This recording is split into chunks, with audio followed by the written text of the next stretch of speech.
நமது சாட்சிய வாழ்வுக்கு ஏற்ற மாட்சி நிச்சயம் உண்டு.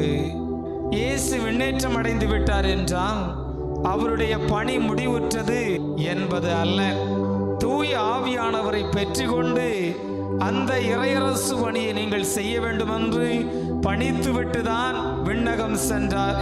ஆக மண்ணகத்தில் அவர் இருந்த பணிகளை மனிதர்களாகிய நாம் செய்ய வேண்டும் என்ற பொறுப்பை வழங்கிவிட்டு தான் சென்றிருக்கிறார். அவருடைய வாழ்வுக்கு நாம் சான்று பகர்ந்தால் மாட்சிமை நிறைந்த இந்த விண்ணேற்ற வாழ்வு அவருக்கு கிடைத்தது போல நமக்கும் கிடைக்கும் என்ற ஒரு உறுதிப்பாட்டை தந்துவிட்டு தான் சென்றிருக்கின்றார்.